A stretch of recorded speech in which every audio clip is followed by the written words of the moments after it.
Hello student, today we will discuss about the post-colonial theorist Gayatri Chakravorty सेपेवक और उनकी कुछ term के बारे में हम डिस्कस करने वाले हैं, जिसमें एक स्पार्टन और एक मार्जिनलाइज्ड कॉन्सेप्ट्स हैं जो कि हमारे पोस्ट कॉलोनियल लिटरेचर में वाइडली यूज़ किए जाते हैं। और इनका बहुत अहम वर्क फेमिनिज़म के हवाले से भी है। ट्रांसलेशन स्टडी में हम इनका पोस्ट कॉलोनियल लिटरेचर में काफ़ी डिटेल में पढ़ेंगे। इसी तरीके से जो स्पार्टन होती है, basically it's a thought to have no history and no ability of speaking. लेकिन क्वेश्चन हमारे जहन में ये आता है कि जो स्पार्टन लोग होते हैं वो दे have the voice. Yes, they have the voice, लेकिन आप ऐसा अज्यूम कर सकते हैं हमारी सोसाइटी में एक तो रिच पीपल होता है और एक पुअर पीपल होते हैं। तो पुअर पीपल जो होते हैं उनकी जो वॉइस होती है वो स्पार्टन वॉइस होती है, ऐसी आवाज़, they have the ability to speak. लेकिन जो रिच पीपल हैं दे मेक देम वॉइसलेस। बिल्कुल इसी तरीके से सबाल्टर्न का जो कॉन्सेप्ट है वो अगर आप फेमिनिस्टिक पॉइंट ऑफ व्यू से देखें, जिसमें गायत्री ने फेमिनिज़म का कॉन्सेप्ट जब इंट्रोड्यूस करवाया तो उसने एक और साथ ही एक और कॉन्सेप्ट लिया, दैट वाज मार्जिनलाइज्ड का जो कॉन्सेप्ट था उसमें उन्होंने जो जिससे बोरो किया कॉन्सेप्ट वो कार्ल मार्क्स की थ्योरी से, और ग्रामशी का जो कॉन्सेप्ट है उसमें मार्जिनलाइज्ड के हवाले से वहाँ से कॉन्सेप्ट बोरो किया।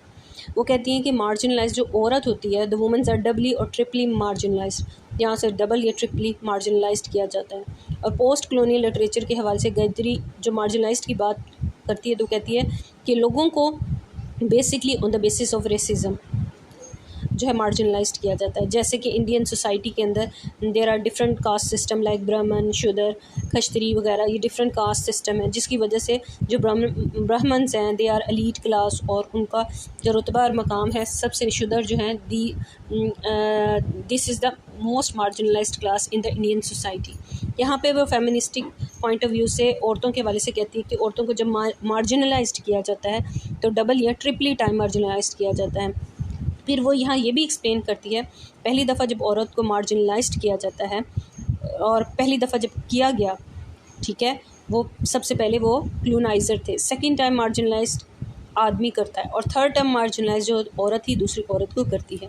बेसिकली ये उनके वो फीचर हैं कि जिसकी वजह से उनकी थ्योरी को जो पोस्ट कॉलोनियल लिटरेचर में एक ख़ास मुकाम हासिल है, जिसमें आप स्पार्टन का कॉन्सेप्ट और मार्जिनलाइज का कॉन्सेप्ट देखते हैं और फेमिनिस्ट जो है पॉइंट्स उसको डिस्कस करते हैं। अगर आप देखें इसको पोस्ट कॉलोनियल के हवाले से, तो वो ये कहती हैं कि जो डबल मार्जिनलाइज्ड होता है औरतों का, वो सबसे पहले जो था फ्यूचर इम्पॉर्टेंट फ्यूचर था ब्रिटिश कॉलोनियल टाइम पीरियड में किया गया। तो इस हवाले से उनकी जो थ्योरी है उससे जो है मार्जिनलाइज्ड और सबाल्टर्न दोनों को, रिच एंड पुअर के हवाले से सबाल्टर्न कहा जा सकता है, उसको आप टेक्स्ट पर अप्लाई कर सकते हैं, फेमिनिस्टिक पॉइंट ऑफ व्यू से भी कर सकते हैं, और इसी तरह मार्जिनलाइजेशन को भी। Thank you very much. If you like my lecture, like my video and subscribe my channel.